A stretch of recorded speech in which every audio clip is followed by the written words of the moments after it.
এই বলে ওয়াশরুমে চলে গেলাম। হ্যালো সজীব বাবু, তুমি কেমন আছো জানো? আজ আমি অনেক হ্যাপি।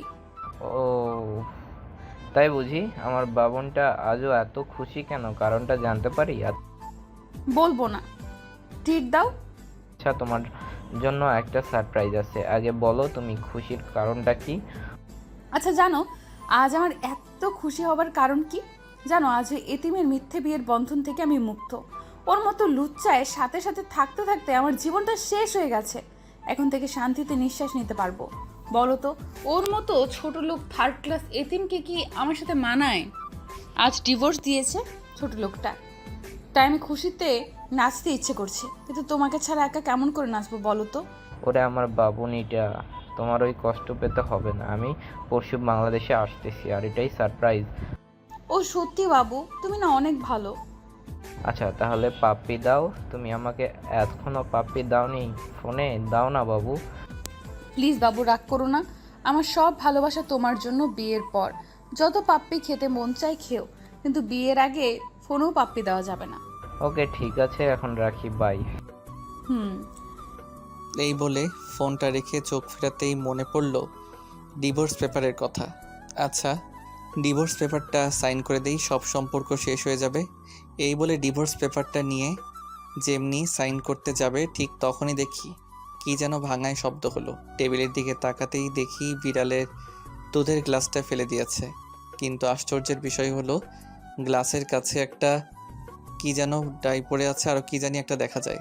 তাই কথা, ডিভোর্স পেপারটাতে সাইন না করে সেই ডায়েরিটার কাছে যেতেই একটা শক খায়। ডায়েরিটার মাঝখানে একটা পায়েল দেখা যাচ্ছে। তাই ডায়েরিটার নিচে থেকে তুলে হাতে নিয়ে খুলতেই অবাক হলাম, কারণ ডায়েরির মাঝে যে পায়েলটা, সেই পায়েলের আরেকটা পায়েল তার কাছে এখনও আছে।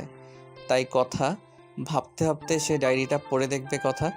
যেই ভাবা সেই কাজ, ডায়েরিটা নিয়ে সে পড়তে লাগলো। প্রিয়তমা, কথা জানি একদিন আমার হৃদয়ের সব অনুভূতি, আমার শৈশবের ভালোবাসা এই ডায়েরিটা তোমাকে মনে করে দিবে। তোমার কি মনে পড়ে কথা? বর্ষাকালে যেদিন কদম ফুল পেড়ে দিতে গিয়ে গাছ থেকে পড়ে যাই, আমি আর তুমি দৌড়ে কাঁদতে কাঁদতে আমার কাছে আসতেই পা পিছলে পড়ে যাও পুকুরে। তখন সবে ক্লাস 2তে পড়ি, সাঁতার জানি না, কি করব বলো?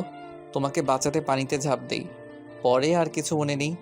পরে সবার কাছে শুনি আশিক কাকা বাঁচিয়েছে তোমাকে আর আমাকে, আর তোমার পিছলে পড়ে যাওয়ার অনেকটা পা কেটে যায়, কিন্তু তুমি তোমার পা কেটে যাওয়ার জন্য না কেঁদে আমার জন্যই কাঁদছিলে। এইটা পড়ে কথা নিজের পায়ের দিকে চেয়ে দেখে এখনও তার পা কাটার দাগ রয়েছে। এসব পড়ছে আর কথা ক্রমশ শৈশবে হারিয়ে যাচ্ছে। অতীত যেন হৃদয়ের পাতায় হানা দিচ্ছে। তার পরের পাতা উল্টাতেই যেন কথা সেদিন মা বাবাকে হারিয়ে তোমাদের কাছে আসে। তখন তুমি আমাকে খাইয়ে দিতে, গোসল করিয়ে দিতে। জানো, আমার খুব ভালো লাগতো। যে মেয়ে নিজেই খেতে পারে না, সে আমায় খাইয়ে দেয়, আমায় গোসল করিয়ে দেয়। জানো, আজ সেই দিনগুলো খুব মিস করছি।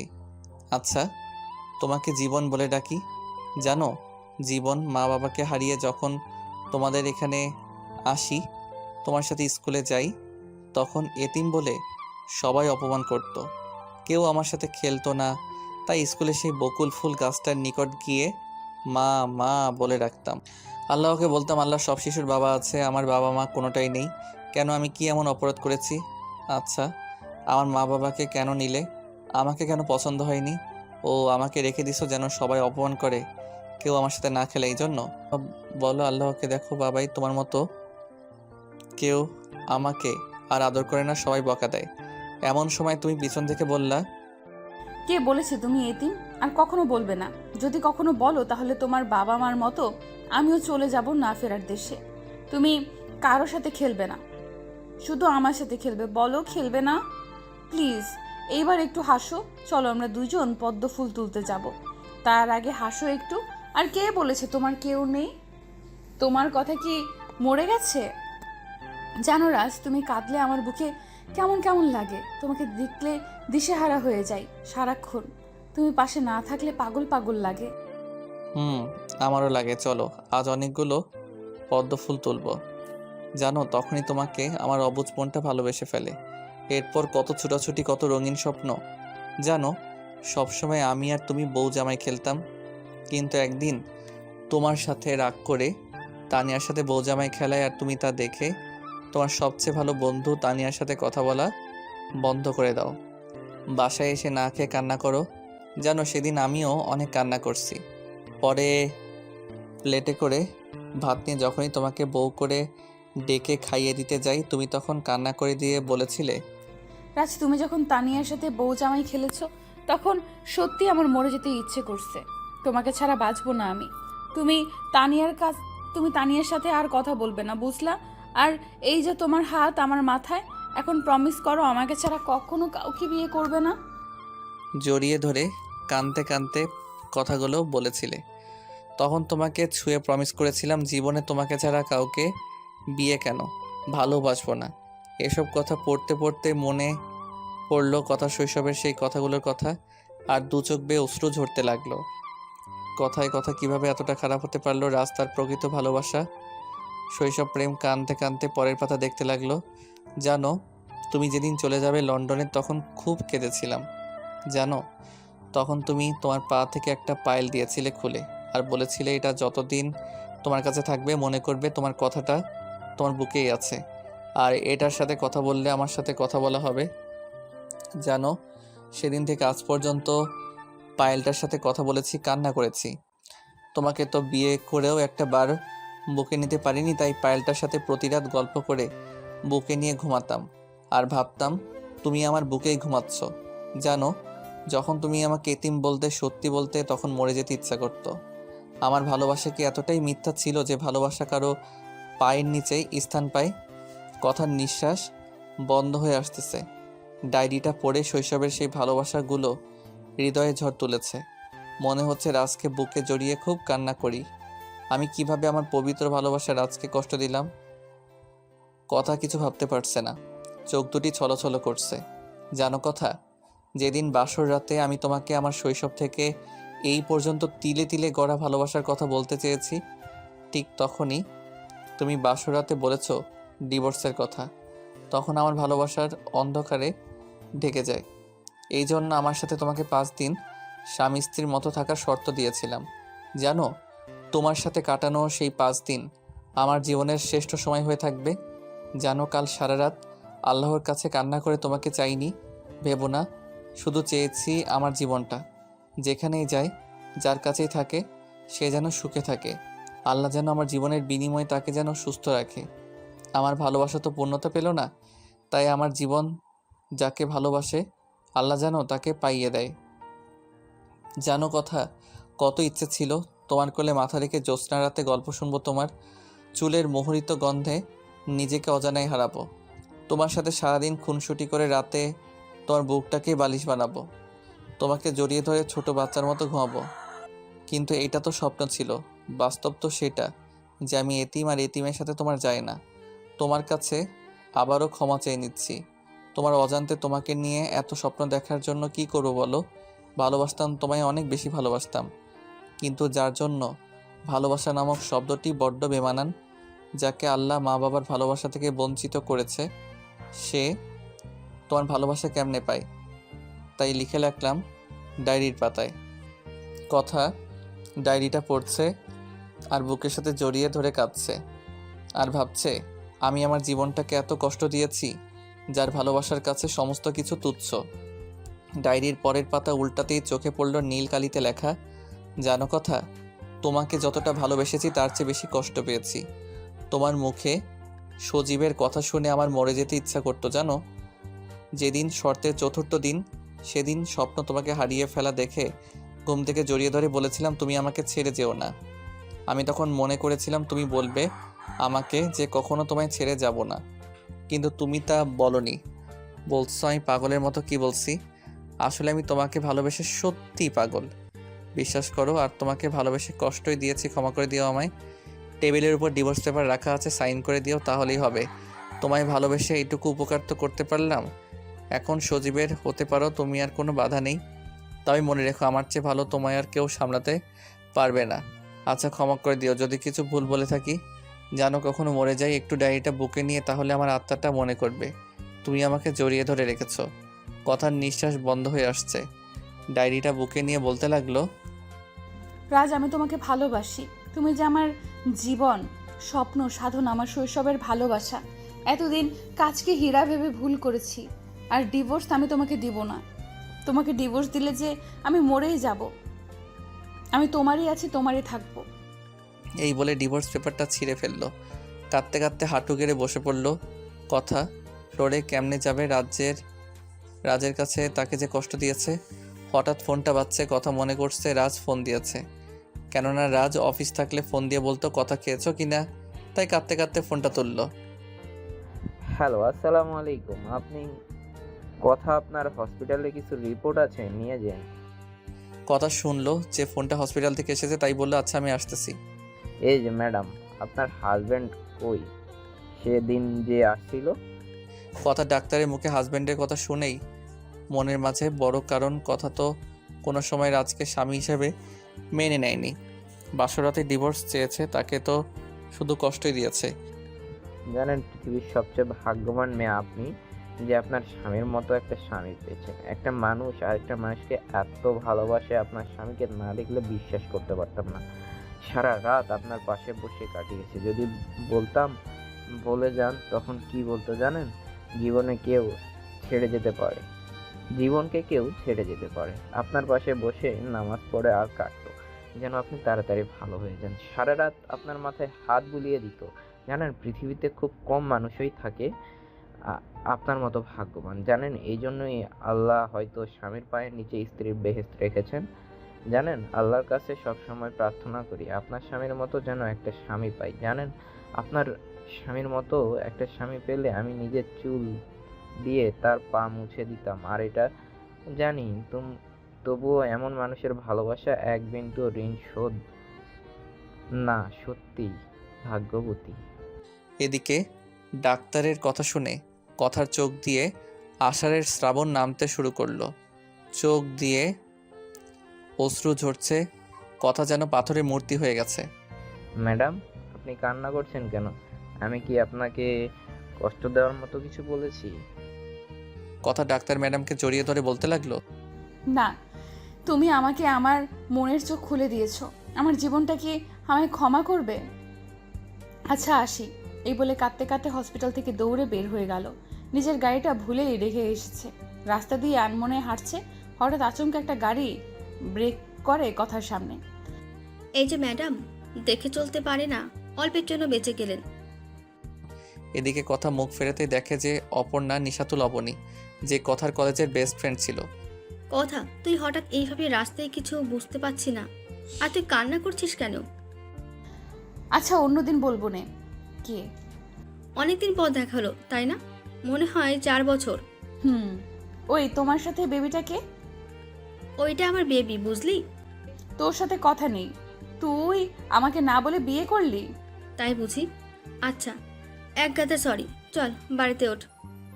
এই বলে দুজন মিলে অবনীর বাসায় ঢুকে কথা একটা শখ খায়। দেয়ালে একটা বড় করে বাধাই করা ছবি, সেটাতে অবনীর কোলে বেবিটা আর সজীব অবনীকে জড়িয়ে ধরে আছে। কথা অনেকটা বিস্মিত হয়ে চেয়ে রয়েছে ছবির দিকে। ওই কথা, ওইভাবে চেয়ে আছিস কেন?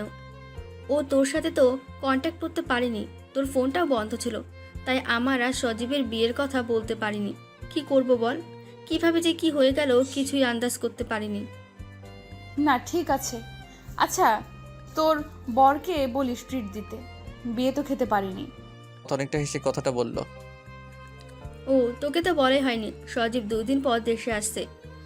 ওই লন্ডনে থাকে, বুঝিস ঋতো, তার বাবার কত বড় প্রপার্টি। তুই তো অনেক ভাগ্যবতী অপর্ণা। যা কি বলিস, সজীবকে বিয়ে করা আমার জীবনের সবচেয়ে বড় ভুল। টাকা ছাড়া কিছুই বোঝে না মানুষটা। জানিস, জীবনে অনেক বড় ভুল করেছি রাকিবকে ছেড়ে এসে। জানিস, হয়তো সজীবের কাছে সুখ পেয়েছি, দামি গাড়িতে চড়ে বেড়াতে পারছি, মাস শেষে হাজার হাজার টাকার শপিং, কিন্তু প্রিয় মানুষটার সাথে একসাথে বসে এক প্লেটে বসে কখনো খাবার খেতে পারিনি। কখনো সজীব বলেনি, অপর্ণা তুমি হাঁ করো, আমি তোমাকে খাইয়ে দিই। এদিকে অপর্ণার মুখে খাইয়ে দেওয়ার কথা শুনে কথার চোখ দুটি ছলছল করে ওঠে। কথার মনে হলো কথার যখন জ্বর ছিল তখন রাজ কনাকে খাইয়ে দিছে, সারা রাত পাশে বসেছিল। এসব মনে করতে বুকের ভিতর চিনচিনে ব্যথা করতে শুরু করেছে। ওই কথা, কই হারিয়ে গেলি? না এমনি। তারপর বল। জানিস এখন খুব মিস করি রাকিবকে। আমি বুঝে ফেলেছি ওর মতো কেউ আমাকে ভালোবাসতে পারবে না। কি পাগলটা না ছিল আমার জন্য রাকিব। কলেজে এক নজর দেখার জন্য ছেলেটা পাগল ছিল। কত রাত ঝগড়া করে পার করেছি। তখন মনে করতাম ছেলেটা আমাকে ভালোবাসে না, কিন্তু এখন বুঝেছি রাগের আড়ালে তার পাহাড় সম ভালোবাসা। জানিস খুব ইচ্ছে করে একটু প্রিয় মানুষটার হাত ধরে জ্যোৎস্না রাতে গল্প করতে, কিন্তু বিয়ের পর যখন সজীবকে বলতাম তখন সজীব বলতো, কী সব মানসিকতা, যাও ঘুমাও, এই বলে সিগারেট টানতে টানতে ডান্স ক্লাবে চলে যেত। জানিস ঠিক তখনই রাকিবের কথা মনে পড়তো। ছেলেটির সাথে 3 বছর সম্পর্ক ছিল, কখনো খারাপ দৃষ্টিতে তাকায়নি আমার দিকে, কখনো হাতটিও ধরেনি। জানিস কথা, এখনো আমার কানে বাজে রাকিবের সেই কথাগুলো। জানো অপর্ণা, তোমার আর আমার একটা ছোট্ট সংসার হবে, ছোট্ট একটা জব করব, ছোট্ট একটা ফ্ল্যাট থাকবে, কিন্তু ভালোবাসা দিয়ে পরিপূর্ণ। কোনো জ্যোৎস্না রাতে ঘুমাবো না, সারা রাত ছাদে তোমার কোলে মাথা রেখে জ্যোৎস্না দেখব, বৃষ্টি ভেজা দিনে ব্যালকনিতে দাঁড়িয়ে গল্প করব। কি পারবা না আমার স্বপ্নের রানী হতে? তখন মুচকি হেসে বলতাম, পাগল একটা, আমি হব না কি হবে তোমার স্বপ্নের রানী? জানিস কথা, খুব মিস করি সেই সব দিনগুলি। আচ্ছা, সজীবের সাথে কেন বিয়ে করলি? শোন তাহলে, লন্ডনে এক ট্যুরে বেড়াতে গিয়েছিলাম, সেখানে সজীবের সাথে সম্পর্ক, তার থেকেই বিয়ে। তাহলে রাকিব কোথায় গেল? ওই অপর্ণা, কাঁদছিস কেন? বল কি হয়েছে রাকিবের? শোন তাহলে, লন্ডন ট্যুর থেকেই ফিরে সজীবের বাবার সাথে আমার বাবা বিয়ে ঠিক করে। আমিও তখন ভেবেছিলাম রাকিবকে বিয়ে করলে ভালোবাসা ছাড়া আর কিছু দিতে পারবে না, সে তার বাবারই বা আছে কি। তাই বিয়ের সর্বপ্রথম কার্ডটা দিতে রাকিবকে দিতেই একটা পার্কে দেখা করি। জানিস কথা, যখন আমার বিয়ের কথা রাকিবকে বলি, সেদিন হাসি খুশি মাখা মুখটা আধারে কালো হয়েছিল। ছেলেটা সেদিন প্রথম কেঁদেছিল। যে ছেলেটা কখনো 3 বছরে আমার হাতটি ধরার সাহস পায়নি, সেদিন সেই ছেলেটাই খুব শক্ত করে জড়িয়ে ধরে বলেছিল, অপর্ণা, তুমি আমাকে ছেড়ে যেও না, যেও না ছেড়ে আমাকে, আমার যে নিঃশ্বাস বন্ধ হয়ে আসছে। কিন্তু আমি মিথ্যা মোহে এতটাই অন্ধ ছিলাম, রাকিবকে বুক থেকে ছাড়িয়ে বাসায় এসে পড়ি। পেছন থেকে তাকাইনি পর্যন্ত। আমার হাতে রাকিবের ভালোবাসার করুণ মৃত্যু হয়। শুনেছি আমার বিয়ের পর বাসা চেঞ্জ করে ফেলে আর বিদেশে চলে যায়। জানিস কতবার মরতে চেয়েছি, কিন্তু পারিনি। আমার জীবনের সবচেয়ে বড় ভুলটা হওয়ার আগেই আমি যদি মরে যেতাম তাহলে হয়তো ভালো হতো। এখন মনে হয় আমার মতো হতভাগী পৃথিবীতে কেউ নেই। শুনেছি বাসর রাত নারীদের শ্রেষ্ঠ রাত, আর আমার বাসর রাত কেটেছে একা একা। আমাকে সারা রাত বসিয়ে রেখে সজীব সারা রাত হোটেলে তার বান্ধবীর সাথে রাত কাটিয়েছে। পরে সব জেনেছি যে সজীব আমাকে বিয়ে করেছে আমার বাবার প্রপার্টির জন্য। এখন খুব ইচ্ছে করে রাকিবকে দেখতে, ওর পায়ে ধরে বলতে, আমাকে ক্ষমা করে দাও। কিন্তু কি মুখ নিয়ে যাব? আমি তো তার পবিত্র ভালোবাসাকে অপমান করেছি। মা, কে এটা? মামনি, এটা তোমার আন্টি। আচ্ছা, এটা তোর বেবি তাই না? রে কথা, রিচি মামুনির জন্য এই শতবার মরতে চেয়েও ফিরে এসেছি। এদিকে কথা অপর্ণাকে বাই বলে মনে মনে ভাবছে, সজীবের মতো একটা বাজে ছেলের জন্য রাজকে কত কষ্ট দিয়েছি, বাসরাতে স্বামীর অধিকার পর্যন্ত দেইনি। চোখটা ভেজে উঠছে। এসব ভাবতে ভাবতে বাসায় এসে পড়ে কথা। কিন্তু আজ বাসাটা খালি খালি লাগছে। কেন এত খালি খালি লাগছে? এদিকে কাজের মেয়ে খাবার দিয়ে গেছে টেবিলে। খাবারে বসতেই মনে হলো কথা রাজের কথা। রাজ কি খেয়েছে, ওই এখন কি করছে, এইসব ভেবে কথা খাবার মুখে দিতে গিয়েও রেখে দিল। খেতে পারছে না, শুধু রাজের মায়াবী মুখটা ভেসে উঠছে। কথা যে রাজের সাথে অন্যায় করেছে, রাজকে ক্ষমা করবে তাকে, এসব ভাবতে ভাবতে ভাবতে কথা রাজের লেখা ডায়েরিটা বুকে নিয়ে কাঁদতে কাঁদতে বলতে লাগলো, রাজ, তুমি আমায় ক্ষমা করবে না? তোমার পায়ের নিচে জায়গা দিবে না? এইসব ভাবতে ভাবতে কখন যে দুটি চোখের পাতায় ঘুম এসে পড়ে। হঠাৎ কথা দেখে যে রাজের বিয়ে হচ্ছে অপরিচিতার সাথে। কথা কি বলবে আজকে? রাজকে ছাড়া যে কথা এখন আর বাঁচতে পারবে না, তাই চট করে ঘুমটা ভাঙতেই কাঁদতে লাগলো। আলমারিতে রাখা রাজের শার্টটা শরীরের সাথে জড়িয়ে ধরে বলতে লাগলো, তোমাকে আমি কোথাও যেতে দিব না, তুমি শুধু আমার, শুধু আমার। এসব ভাবতে ভাবতে কথা মনে করে, সত্যি কি রাজের বিয়ে হয়ে যাচ্ছে নাকি? এই কথা ভেবে গাড়িটা নিয়ে অপরিচিতদের বাড়িতে গিয়ে নক করতেই দারোয়ান বলল, এত রাতে ভেতরে যেতে দেওয়া যাবে না। এদিকে কথা কোনো অনুরোধ রাখলো না, বাড়ির বাইরে একটা বেঞ্চে বসে আছে। কথা ভাবছে সকালে রাজ অফিসে যাওয়ার পথে রাজকে আমার জীবনকে এক নজর তো দেখতে পারবো, তো তাতেই চলবে। ওকে এক নজর দেখেই তো চলে যাব।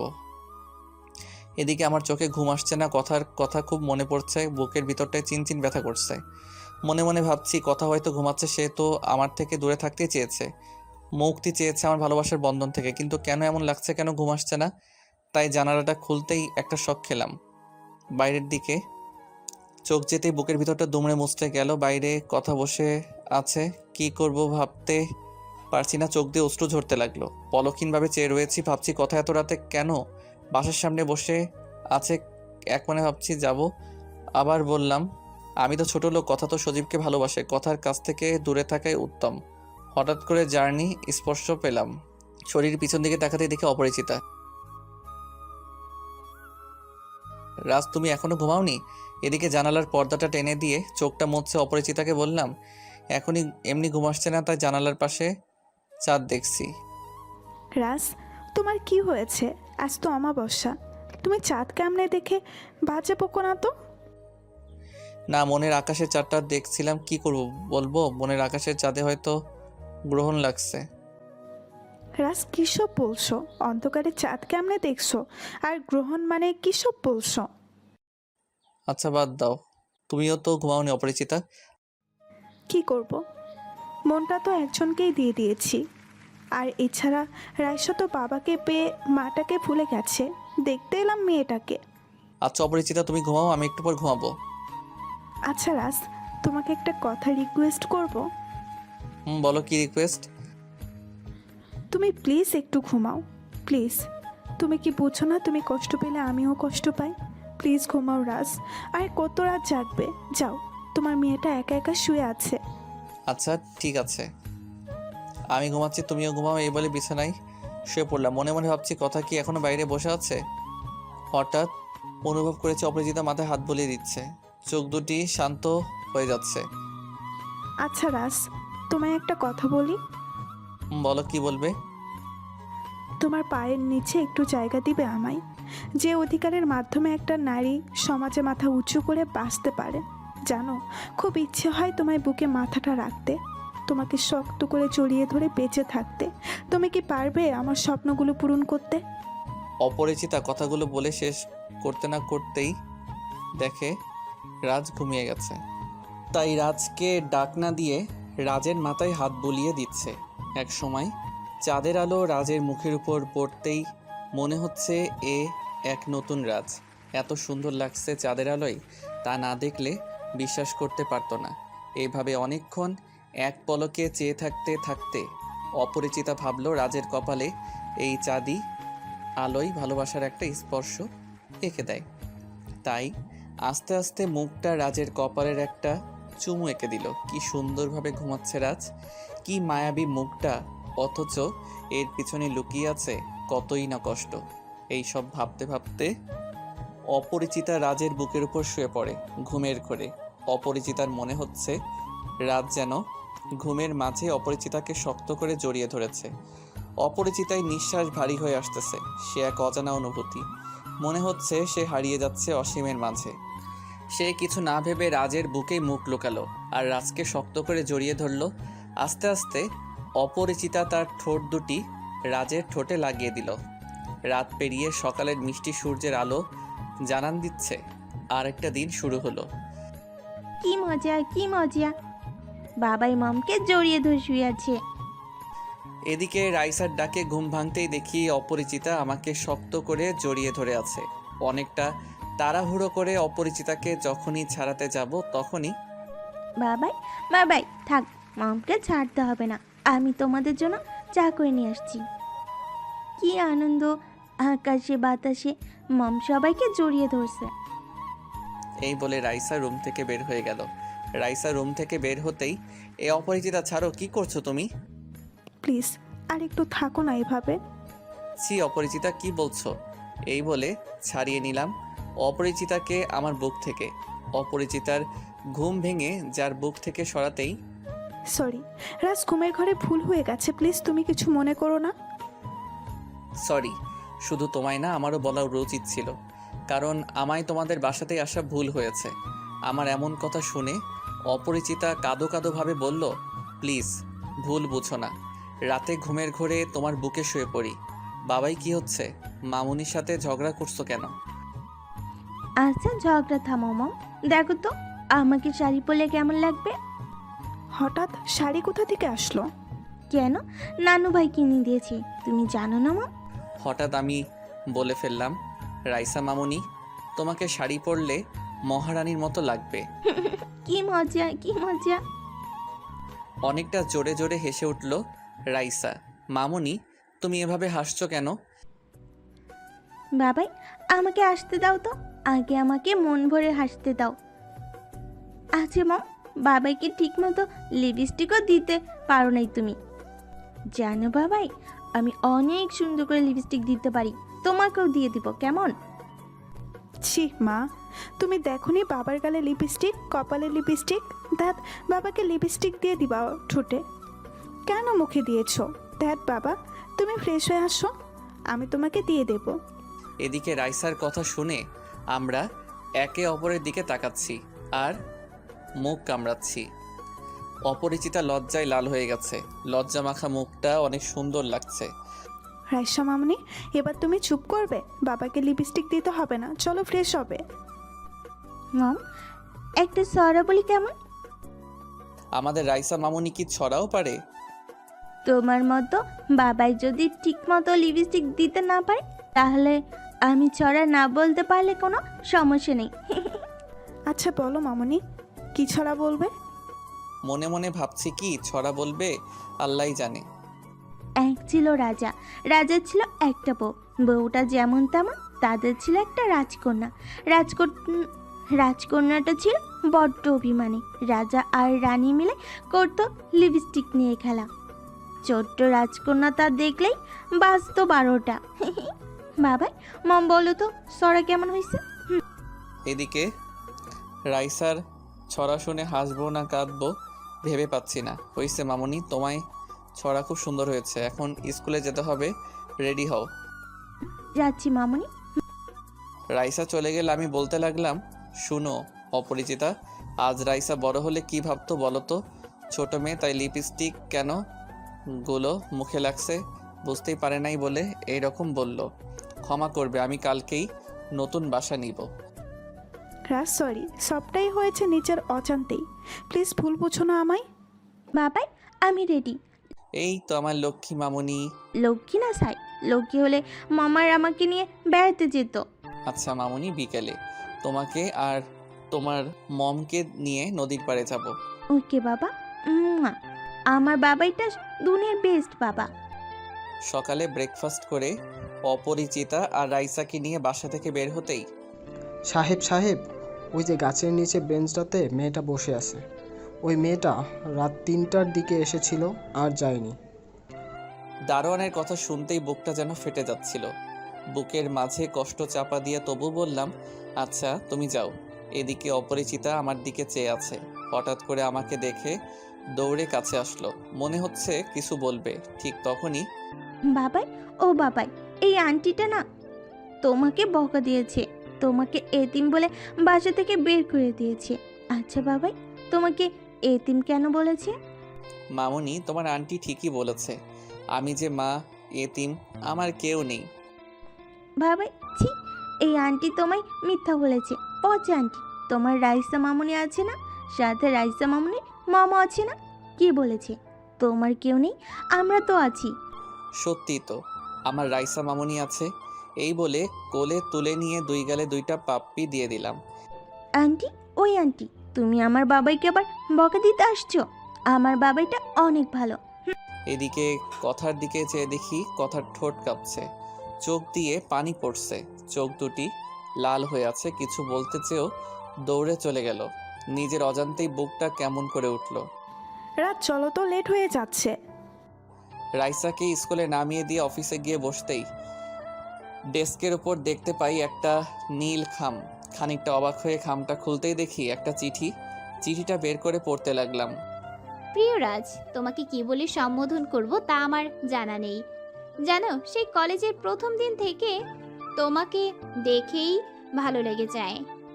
সেই ভালো লাগা থেকেই ভালোবাসা। আচ্ছা রাজ, আমি জানি না তোমার মনের আকাশে শুধু একজনের বিচরণ, সেই তোমার ছোটবেলার খেলার সাথী কথা। আর শুনেছি তোমার ডিভোর্স হয়েছে। অনেকটা আশা ছিল তোমায় তোমার বুকে মাথা রেখে ঘুমাবো, কিন্তু কি করব, আমার জন্য একটা এতিম মেয়ের মুখ থেকে বাবা ডাকটা কেড়ে নিতে পারি না। বলো রাজ, কিভাবে পারি? একটা মেয়ে, মা হারানো বাবা মায়ের মেয়ের শেষ স্বপ্ন যা তোমাকে নিয়ে গড়েছে, সেই স্বপ্নে দুঃস্বপ্ন হতে আমি জানি রাজ, কারণ আমিও একটা মেয়ে। অপরিচিতা ম্যাডাম তোমায় সত্যি অনেক ভালোবাসে। পারলে ছোট্ট মেয়েটার মুখটা সব সময় হাসি খুশি রেখো। রাজ, জানো তোমার ভালোবাসা পূর্ণতা পায় না, আমারটা না হয় পেল। ইতি, তোমার শুভাকাঙ্ক্ষী পাখি। পাখির চিঠিটা পড়েই অপরিচিতাকে বললাম, পাখি কোথায়? ও রাজ, তোমাকে তো বলাই হয়নি, পাখি রিটার্ন লেটার পাঠিয়েছে। কি বলছো এসব? আমাকে কেন আগে বলনি? রাজ, আমি পাখিকে 1 মাস ভাবতে বলেছি, কারণ সে অনেক সিনসিয়ার একজন কর্মচারী। ওকে, বাকিটা আমি দেখছি। অপরিচিতার রুম থেকে বের হয়ে ডেস্কে বসেই পাখিকে ফোন করে বললাম যে কাল আমরা পার্কে দেখা করছি বলে ফোন রেখে দিলাম। স্যার, এখানে একটা সাইন লাগবে। আমি অনেকটা বিস্মিত হয়ে পিছনের দিকে তাকাতেই দেখি রিসান। আরে রিসান, তুই এখানে কেন? রিশান কোনো কথা বলছে না, অবাক হয়ে চেয়ে আছে। দোস্ত, তোকে কত খুঁজেছি। দোস্ত, আমিও তোকে খুঁজেছি, অনেক ভালো লাগছে, অনেক দিন পর তোর দেখা।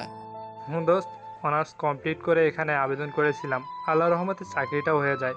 ওই সব বাদ দে, শোন, কথা হবে কেমন আছে। এদিকে রিসানের মুখে কথা নামটা শুনতেই মনটা খারাপ হয়ে গেল। কি রাজ, কথা বলছিস না কেন? কথা ভাবি কেমন আছে। মনে মনে বললাম, ভালো থাকার জন্যই তো কথা ডিভোর্স নিয়েছে। কথা অনেক ভালো আছে। অফিস শেষ করে বাসায় যাচ্ছি অপরিচিতার সাথে। হঠাৎ পকেটে থাকা ফোনটা কাঁপছে। ফোনটা বের করতেই দেখি আননোন নাম্বার। 2 বার রিং হতেই ফোনটা ধরি, কিন্তু কোনো কথা বলছে না। ওপাশ থেকে খানিকটা বিস্মিত হয়ে বলতে লাগলাম, কে বলছেন? কেন ফোন দিয়েছেন? কথা বলছেন না কেন? হঠাৎ ফোনের ওপাশ থেকে চাপা কান্নার আওয়াজ হচ্ছে। বুঝতে আর বাকি হলো না, কথা আননোন নাম্বার দিয়ে ফোন দিয়েছে। বাসায় এসে অপরাজিতাকে বললাম অফিসের পাশে একটা বাসা নিয়েছি, ওখানে থাকবো, আর কালকের ঘটনার জন্য আমাকে ক্ষমা করবে। রাজ, কি বলো? দোষটা তোমার ছিল না, ছিল আমার। তুমি বরং ক্ষমা করোনি আমায়। তবে একটা সত্যি জেনে নাও, কালকে আমি যা নিজের অজান্তেই করেছি তার সব তোমাকে নিজের স্বামী ভেবেই করেছি। দাও না একটু স্থান রাজ, আমার যে মা বাবা কেউ নেই তুমি ছাড়া। প্লিজ অপরিচিতা, কেন বোঝো না? তুমি যা চাইছো তা কোনোদিন সম্ভব নয়। ভালো থেকো, আসি। এই বলে যখনই বের হব দেখি দরজায় রাইসা বসে আছে। মামুনি, তোমার বাবাইকে যেতে দিবে না? যাও, যাবে তো। তুমি তো আমার বাবাই না। তুমি কি জানো, মম রাতের বেলা তোমার ছবি বুকে নিয়ে কাঁদে। আমার মম তোমাকে অনেক ভালোবাসে। প্লিজ বাবাই, তুমি মমকে ছেড়ে যেও না। মমের কান্না আমি দেখতে পারবো না। যাও, তুমি পথ যা বাবাই, যাও। কাঁদছো কেন? যাও না, আমি চলে যাব, আকাশের তারা হয়ে যাব। আল্লাহকে বলবো আমার বাবা আদর করে না আমায়, মমকে কষ্ট দেয়, তাই আমি অভিমান করে তোমার কাছে এসে পড়েছি। রাইসার কথা শুনে নিজেকে আর ঠিক রাখতে পারলাম না। দৌড়ে কলিজার টুকরাটাকে কোলে তুলে গালে মুখে চুমু দিয়ে বললাম, মামুনি, আর তোমায় বাবাইটা তার রাজকন্যাকে ছেড়ে কোথাও যাবে না। এই আমি কান ধরছি, হিসছে। মমকে জড়িয়ে ধরে বলবে আর কখনো ছেড়ে যাবে না মমকে। মমকে সারা জীবন আগলে রাখবে, সারা জীবন আমায় বাবাই হয়ে থাকবে। মমকে কখনো কান্না করতে দিবে না। বলো বাবাই রাজি? নইলে আমি ওই দূর আকাশের তারা হয়ে যাব। এদিকে অপরিচিতা আর আমি দুজন দুজনের দিকে তাকিয়ে আছি। কি করব বুঝতেছি না। কি হলো বাবাই? মমকে জড়িয়ে ধরবে, এতে তাকানোর কি আছে? এদিকে অপরিচিতার কাছে যাচ্ছি, যতই কাছে যাচ্ছি ততই কথার কথা মনে পড়ছে। আর এদিকে রাইসা কাঁদতেছে, কিছু ভেবে পারছি না। অপরিচিতার কাছাকাছি আসতেই দেখি অপরিচিতা লজ্জায় লাল হয়ে যাচ্ছে। অপরিচিতার হাতটা ধরতে কেমন জানি কেঁপে উঠল, চোখ দুটি বন্ধ করে ফেলে। এদিকে তাকিয়ে দেখি রাইসাকে হাততালি দিচ্ছে আর বলছে, কি মজা, কি মজা। বাবা আর মমকে কষ্ট দিবে না, মমকে জড়িয়ে ধরবে। যখনই অপরিচিতাকে জড়িয়ে ধরতে যাব তখনই ধপ করে ফ্লোরে রাইসা পড়ে যায়। অপরিচিতাকে দেখি দৌড়ে রাইসাকে বুকের সাথে জড়িয়ে ধরে বলতেছে, মামুনি, মা, তোমার কি হয়েছে? রাজ, দেখো তো আমার কলিজার টুকরার এ কি হলো? রাইসা এখন হসপিটালে অনেকক্ষণ ধরে রুমের বাইরে বসে আছি। অপরিচিতা কান্না করে করে বলছে, রাজ, আমার কলিজার টুকরার কিছু হলে বাঁচবো না। সবাইকে হারিয়ে রাইসাকে অবলম্বন করে বেঁচে আছি। বলো রাজ, আমি কি অপরাধ করেছি যার জন্য আল্লাহ আমার শেষ অবলম্বনটাকেও কেড়ে নিতে চাচ্ছে? রাজ, আমি রাইসাকে ছাড়া কি নিয়ে বাঁচবো? প্লিজ অপরিচিতা, চিন্তা করো না, আমার মহারানীর তার কিছুই হবে না। রাজ, তোমার কথাই যেন সত্যি হয়, তা না হলে আমি যে বাঁচবো না। আপনাদের পেশেন্টের সেন্স ফিরেছে। নার্সের কথা শুনে রাইসার কেবিনে ঘিরে বসলাম। কি সুন্দর চাঁদ মুখখানা, মনে হচ্ছে পূর্ণিমার চাঁদে গ্রহণ লেগেছে। পাশে যেতেই রাইসা সন্ধ্যা তারার মতো নিভু নিভু করে চোখ জোড়া খুলছে। বাবাই, বাবাই, আমি এখানে থাকবো না, আমার দম বন্ধ হয়ে আসছে। বাবা, আমি মরে গেলে তুমি মমকে ছেড়ে চলে যাবে কি? বাবাই, আমি কি সত্যি তারা হয়ে যাব? মামুনি, মা আমার, এমন কথা বলো না, তাহলে তোমার মম যে বাঁচবে না, আর কখনো তারা হওয়ার কথা বলবে না। মহারানী, তোমার কিচ্ছু হবে না, আর তুমি এমন কথা বলো না কেমন? বাবাই, আমি আর হসপিটালে থাকবো না, চলো বাসায় চলে যাব। বাবাই, আমার দম বন্ধ হয়ে যায় এখানে। আচ্ছা মামনি, তুমি একটু ঘুমাও, তোমার ডাক্তার আঙ্কেলকে বলে তোমাকে বাসায় নিয়ে যাব। এদিকে অপরিচিতা আর আমি ডাক্তারের কাছে বসে আছি। ডাক্তার রাইসার রিপোর্টগুলো দেখছে খুব মনোযোগ দিয়ে। রাজ সাহেব, আপনাদের মেয়ের লাস্ট সেশন আছে। লাস্ট একটা মাউথের মাঝে কিডনি ডোনেট করতে হবে। আর আশেপাশে অনেক হসপিটাল আমি খুঁজে নিয়ে দেখছি, এবি গ্রুপের কিডনি কোথাও নেই। আপনারা যদি পারেন এক মাউথের মাঝে কিডনি ম্যানেজ করেন, আর যদি না পারেন তাহলে আমাদের কিছু করার নেই।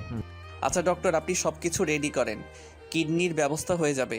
আমরা কি রাইসাকে নিয়ে বাসায় যেতে পারি? নিয়ে যেতে পারেন, আর সব সময় ওকে সময় দিবেন। যে কোনো সময় সেন্সলেস হওয়ার চান্স থাকবে, আমি রিলিজ করে দিচ্ছি। রাইসাকে বাসায় নিয়ে এসে অফিসে চলে গেলাম। অফিস থেকে বের হতেই রাজ, চলো গাড়িতে ওঠো।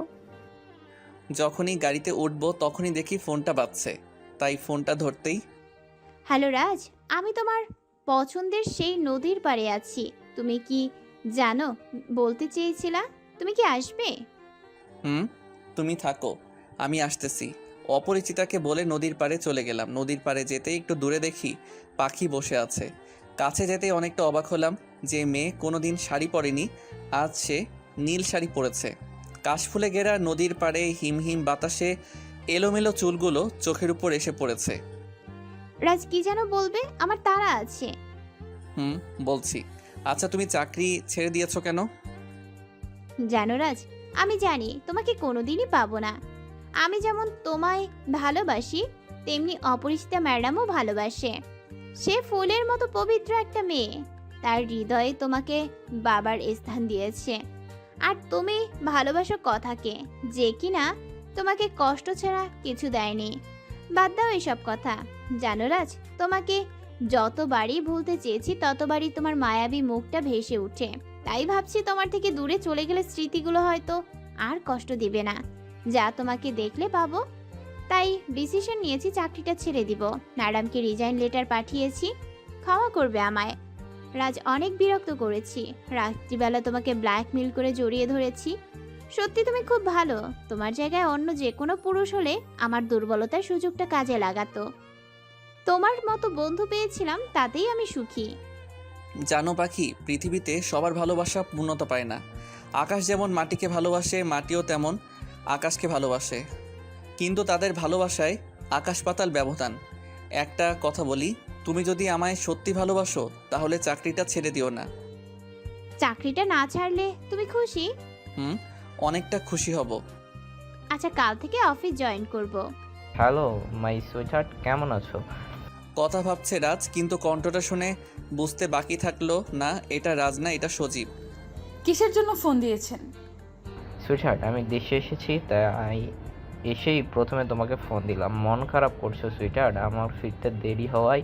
আর হ্যাঁ, তুমি কি জানো না ও হ্যাঁ, এতিম বাচ্চা রাজকে ডিভোর্স দিয়েছো কি? সজীবের কাছে। রাজকে নিয়ে এমন কথা শুনে মনে মনে ভাবলো আজ আমার জন্যই একটা নর্দমার কিট আমার স্বামীকে এতিমের বাচ্চা বলছি।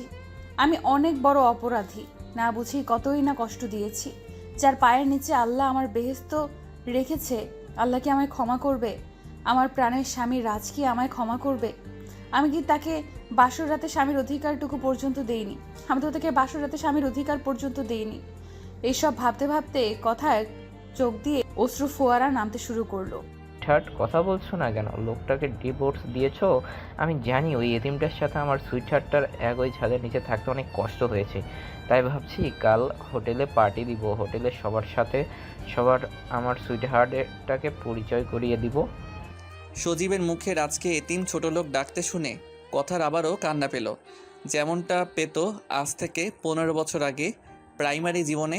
কথা মনে মনে ভাবল, সজীবের মতো নর্দমার কিটের জন্য আমার স্বামীকে কতই না কষ্ট দিয়েছি, তাই এর একটা উচিত শিক্ষা দিব। কথা সজীবকে বলল, তুমি সব কিছু ব্যবস্থা করো, আমি আসবো। ওকে মাই সুইটহার্ট, এখন রাখি। ওকে। বলে ফোনটা কেটে দিয়ে তাকিয়ে দেখি রাত 11টা। তাই দেরি হওয়া সত্ত্বেও এশার নামাজ পড়ে মোনাজাতে বলতে লাগলো, আল্লাহ হো আমার পরওয়ারদিগার, আমি গুনাহগার বান্দি তোমার দরবারে হাত তুলেছি। কোনো দিন তোমার কাছে কিচ্ছু চাইনি। আমি জানি আমি খুব অপরাধী, তুমি তো মহান আল্লাহ। আমি সারা জীবন তোমার ইবাদত করে কাটিয়ে দিব। বিনিময়ে আমার স্বামীর পায়ের নিচে জায়গা করে দাও। তোমার পবিত্র কালেমাকে সাক্ষী রেখে যে সম্পর্ক তৈরি হয়েছিল তাকে মিথ্যা করে দিও না। মোনাজাত শেষ করে কথাকে নিয়ে রাজের লেখা সেই ডায়েরিটা নিয়ে কেঁদে কেঁদে ঘুমিয়ে গেল। হঠাৎ কথা দেখছে একটা বাড়ি অনেক সুন্দর করে সাজানো। বাড়ির চতুর্পাশে নীল লাল ম্যাজিক বাতিতে বাড়িটা রূপ বদল করছে, মনে হচ্ছে কারো বিয়ে। কিন্তু এ কি, রাজ বরের বেশে বসে আছে, পাশে অপরিচিতা। এমন দৃশ্য দেখে অপরিচিতার মনে হচ্ছে দেহ থেকে প্রাণটা বের হয়ে যাচ্ছে। রাজ না কথার স্বামী, কথা কোনোভাবেই রাজের বিয়ে মেনে নিতে পারছে না। হঠাৎ দেখে অপরিচিতাকে কবুল বলতে যাচ্ছে। এই বিয়ে হবে না, রাজ আমার স্বামী, আল্লাহর পবিত্র কালামকে সাক্ষী রেখে বিয়ে করেছে। কথাটা বলতেই ঘুমটা ভেঙে যায়। ঘুমটা ভাঙতেই দেখি সকাল হয়ে গেছে। কথা হাঁপ ছেড়ে বাঁচল। কথা ভাবছে, যেভাবেই হোক রাজের কাছে ক্ষমা চেয়ে রাজের পায়ের নিচে জায়গা করে নিব। কথা বুঝে গিয়েছে রাজকে ছাড়া বাঁচতে পারবে না। কথা এখন চোখ বন্ধ করলেও রাজকে দেখে। কথা মনে মনে ভাবছে রাজের পা ঝাপটে ধরে ক্ষমা চাইবে। যতক্ষণ না ভুল ক্ষমা করবে ততক্ষণ পর্যন্ত পা ধরেই থাকবে। রাজ যে তার স্বামী কত না অবহেলা করেছে, কত কষ্ট দিয়েছে রাজকে, রাজকে আমায় ক্ষমা করবে, এই সব ভাবতে ভাবতে কথার চোখে আবার অশ্রু এসে ভিড় করে। কথা রাজের পছন্দের সেই নীল শাড়ির সাথে নীল চুড়ি পরে গাড়িতে করে বের হলো। এদিকে পাখি রাজের অনুরোধে আজ অফিসে জয়েন্ট হচ্ছে আবার। বুকে পাথর পরিমাণ কষ্ট চাপা দিয়ে ভালোবাসার মানুষটার কথা রাখতে অফিস যাচ্ছে। নিউ মার্কেট মোড়ে যথাসময়ে বাস এসে থামলো। প্রতিদিনের মতো আজও তড়িঘড়ি করে বাসে উঠে সিটে বসতেই অবাক হয়ে যায়। পাশের সিটে রিশানকে দেখে। এই তো সেই রিশান যার সাথে ছোট থেকে বড় হয় পাখি। খানিকটা নীরবতা ভেঙে কাঁপা কাঁপা গলায় পাখি বলল, কেমন আছো রিসান? পাখিকে দেখে প্রশ্নের উত্তর না দিয়ে ভ্যাবাচেকা খেয়ে চেয়ে আছে রিসান। কি হলো, কথা বলছো না কেন? ও ভালো আছি, বেশ ভালোই আছি। বাসায় সবাই কেমন আছে? বাবা মারা গিয়েছে, বৃদ্ধ মাকে নিয়ে একটা ফ্ল্যাটে উঠেছি। বাবা 2 মাস আগে মারা যায়। কথাটা বলতেই চোখ মুছল পাখি।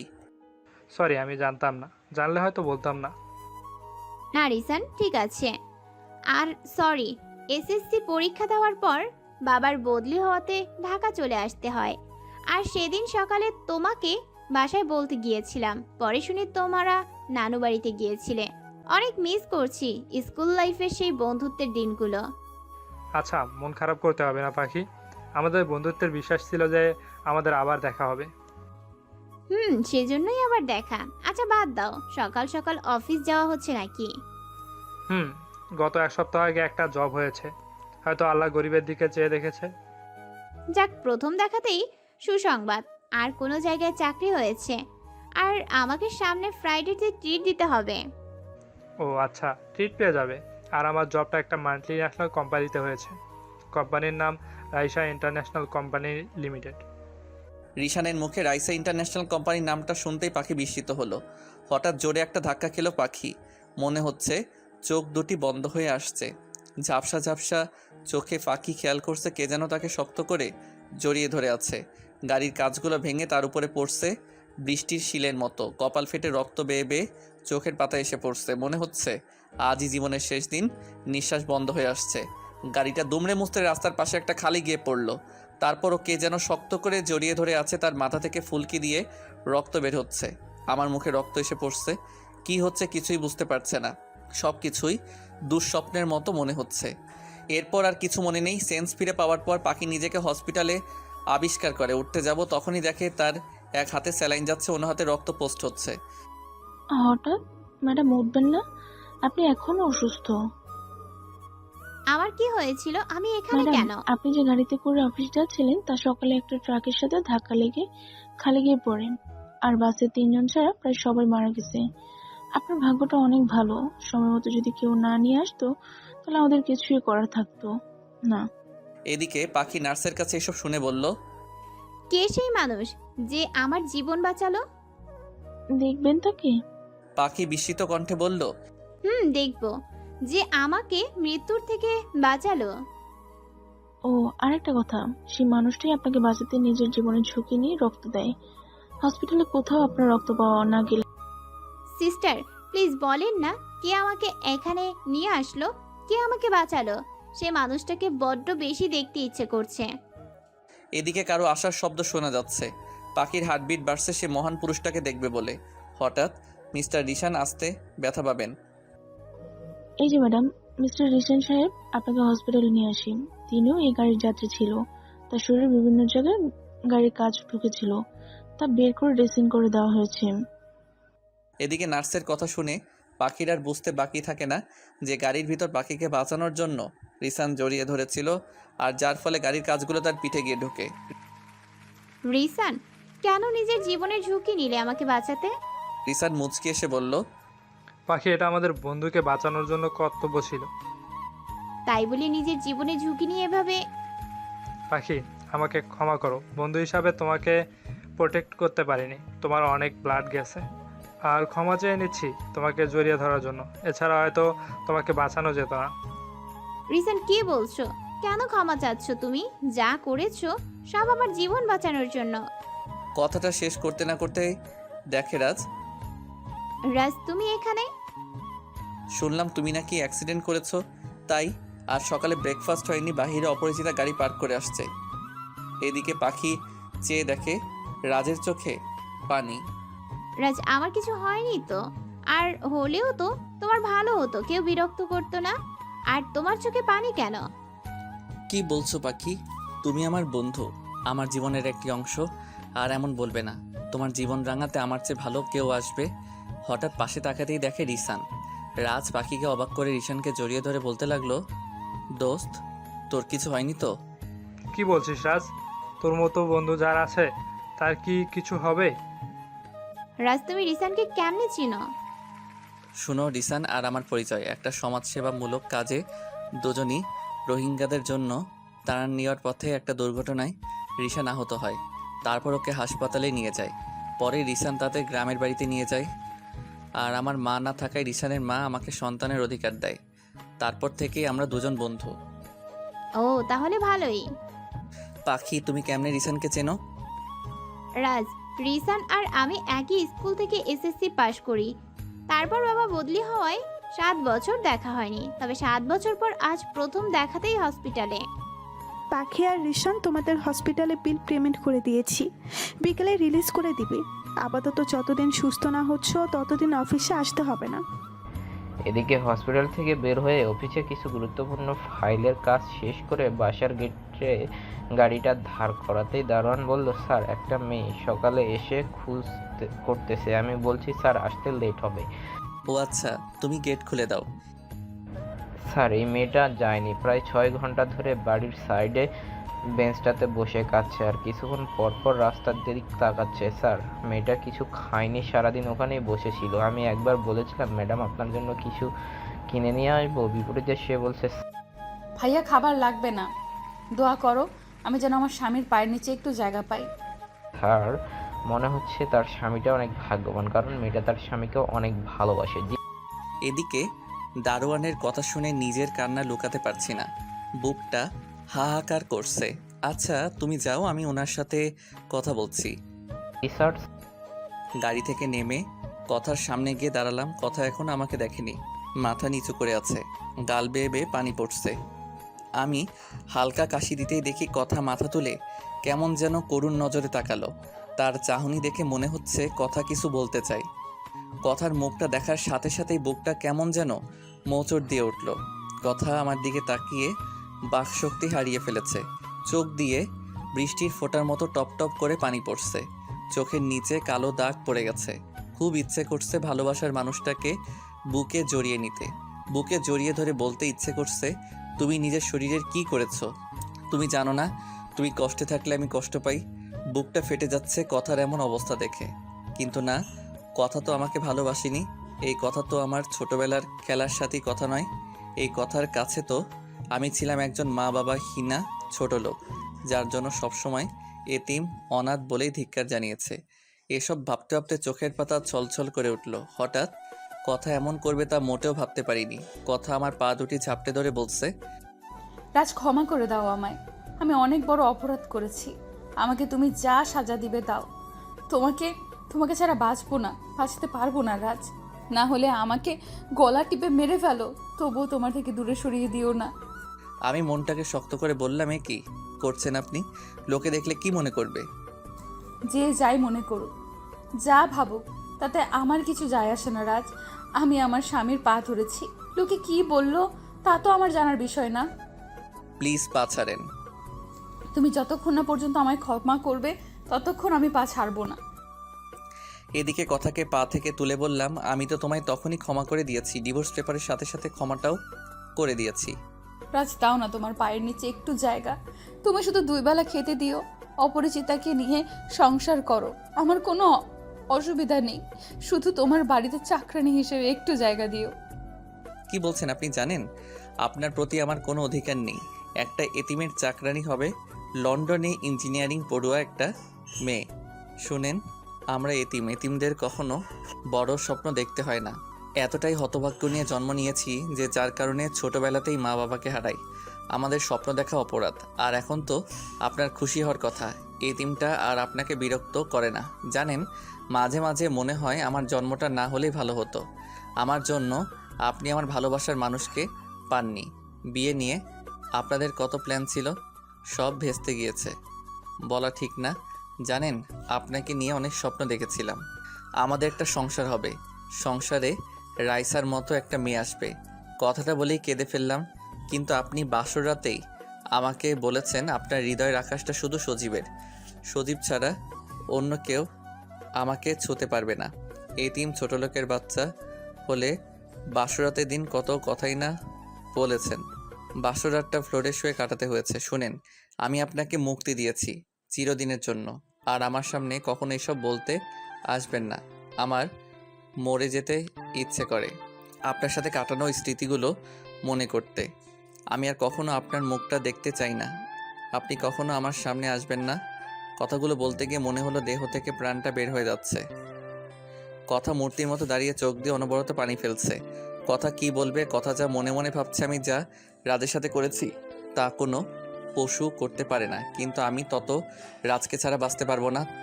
হঠাৎ বাবাই, বাবাই, তুমি এখানে এখনো বাসায় যাওনি? কখন যাবে? তুমি জানো না বাবার মম তোমাকে ছাড়া কখনো খায় না? বাবাই, মমকে তুমি কষ্ট দিয়েছো। মম তোমার ছবি বুকে নিয়ে কাছে।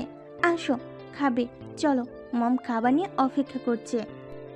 এদিকে রাইসার মুখে এমন কথা শুনে কথা কাঁদতে কাঁদতে দৌড়ে চলে গেল। কথার চলে যাওয়ার দিকে তাকিয়ে আছি, চোখ দিয়ে এখন আষাঢ়ে ঝর্ণা ধারা বইছে। বাবাই, তুমি কাঁদছো কেন? না মা, কাঁদছি না, চলো খাবো চলো। এই বলে শার্টের হাতা দিয়ে চোখটা মুছে রাইসাকে কোলে নিয়ে বাসায় ঢুকলাম। বাসায় ঢুকে অনেকটা অবাক হলাম। অপরিচিতাকে আজ অনেক সুন্দর লাগছে। হালকা করে চোখে কাজল লাগিয়েছে, চোখ দুটি হরিণের মতো ছলছল করছে। সবচেয়ে অবাক হওয়ার কথা হলো আজ প্রথম অপরিচিতা শাড়ি পরেছে। মেরুন কালারের শাড়িতে স্বর্গের অপ্সরীর মতো লাগছে অপরিচিতাকে। বাবাই, তুমি ওভাবে মামনির দিকে চেয়ে রয়েছো কেন? তুমি কি আর কখনো মমকে দেখোনি? রাইসার কথা শুনে লজ্জায় মাথাটা নামিয়ে ফেললাম। হয়েছে রাইসা, মা তোমার বাবাকে নিয়ে খেতে এসো, আর পাকনামি করতে হবে না।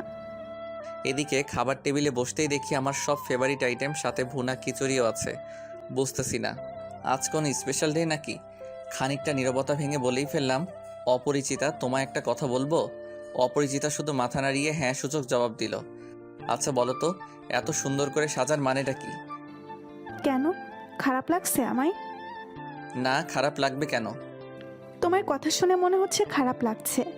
দ্যাট, আমি কি বলেছি তোমায় যে আমার খারাপ লাগছে? তাহলে একটিবারও বলতে তো পারতে কেমন লাগছে আমায়। সত্যি বলতে কি বলো, শাড়ি পরলে যে তোমায় এত সুন্দর লাগে তা হয়তো জানা ছিল না। মনে হচ্ছে একটি গোলাপ কুড়ি থেকে ফুটে বড় হচ্ছে, আর কাজলটা মনে হচ্ছে ফুলের রংটাকে গাঢ় করেছে, আর ভেজা চুলের গন্ধ ফুলের সুবাসের মতো ছড়িয়ে যাচ্ছে। হয়েছে হয়েছে, আর বলতে হবে না। আমার লজ্জা করে না বুঝি? বাবাই দেখো, মামনি নাকি লজ্জা করে। সত্যি কি লজ্জা করে? কথা বলে অপরিচিতার দিকে তাকাতেই দেখি অপরিচিতা লজ্জায় লাল হয়ে গেছে। পৃথিবীতে হয়তো সবচেয়ে বেশি সুন্দর লাগে মেয়েরা যখন লজ্জা পেয়ে মিটিমিটি করে তাকায়, মনে হয় লজ্জায় মুখটা লাল হয়ে মুখ থেকে মায়াবী আভা বের করে। বাবাই জানো মা এত সুন্দর করে সেজেছে কেন? কেন তোমার সব পছন্দের খাবার রান্না করেছে?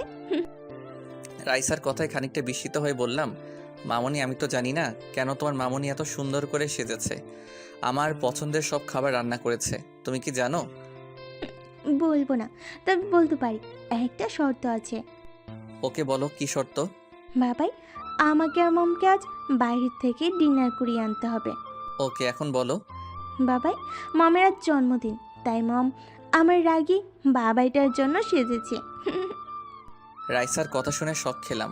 আজ অপরিচিতার জন্মদিন, অথচ আগে জানলে ছোট্ট হলেও একটা গিফট করা যেত। রাস, কি হলো, খাচ্ছ না কেন? তোমার জন্মদিন, আগে কেন বলনি? সারপ্রাইজ দিলাম তোমায়। তাই বলে এমন সারপ্রাইজ?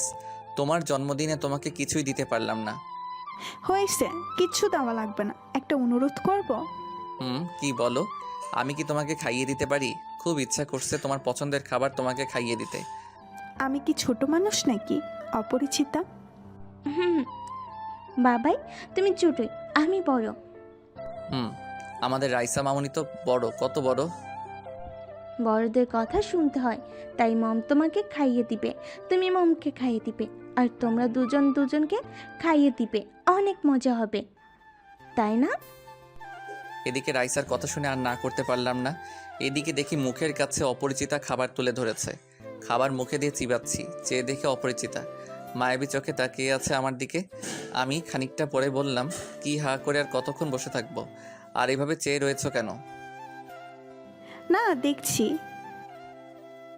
কি দেখছো? রাইসার আব্বুটাকে দেখছি।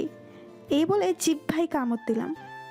এদিকে অপরিচিতা আমাকে খাইয়ে দিল। আমি কি করব রাইসার হাসি মুখটা দেখার জন্য অনিচ্ছা সত্ত্বেও আমি অপরিচিতাকে খাইয়ে দিলাম, আর অপরিচিতা আর আমি মিলে রাইসা মামুনিকে খাইয়ে দিলাম। খাওয়া শেষ হতেই, রাস, তোমার কাছে আমার ছোট্ট একটা চাওয়া আছে। কি চাইবে বলো? রাস, বলো, তুমি কিছু মনে করবে না? বলো। তুমি বলেছো না আমার জন্মদিন উপলক্ষে তুমি কিছু দিতে পারলা না। অপরিচিতা, কিছুই দিতে পারলাম না। আচ্ছা, এমন ইচ্ছা জিনিস চাইবো, তাই ইচ্ছে করলেই দিতে পারবে। প্লিজ রাস, তুমি বলো, আমি যা চাইবো তাই জন্মদিনের গিফট হিসাবে আমায় দিবে। দেওয়ার মতো হইলে অবশ্যই দিব। তুমি কি চাইবে বলো? রাস, আমি জানি তুমি দিতে পারবে, তুমি ছাড়া কেউ দিতে পারবে না। আচ্ছা, কি জিনিস চাইবে তা তো বলবে আমায়। আচ্ছা, কি চাইবে বলো? রাস, আমাকে আবার না করবে না তো? অপরিচিতা, প্রমিস করছি, দেওয়ার মতো হলে অবশ্যই দিব। আর আজ তোমার জন্মদিন, তুমি যা চাইবে তাই দিব। সত্যিই তো? সত্যি সত্যি সত্যি। 3 সত্যি দেওয়ার মতো হইলে তোমাকে আজ পৃথিবীটাই দিয়ে দিব। তাহলে শোনো রাস, তুমি কি সারা জীবন রাইসার আব্বু হয়ে থাকবা? আমাকে কি তুমি তোমার পায়ের নিচে জায়গা দিবে, যে জায়গায় একটা মেয়েকে আর একটা ছেলেকে একই ছাদের নিচে থাকার সমাজ কর্তৃক অধিকার দেয়? রাস, তুমি ছাড়া যে আমার কেউ নেই, দিবে কি তোমার পায়ের নিচে একটু জায়গা?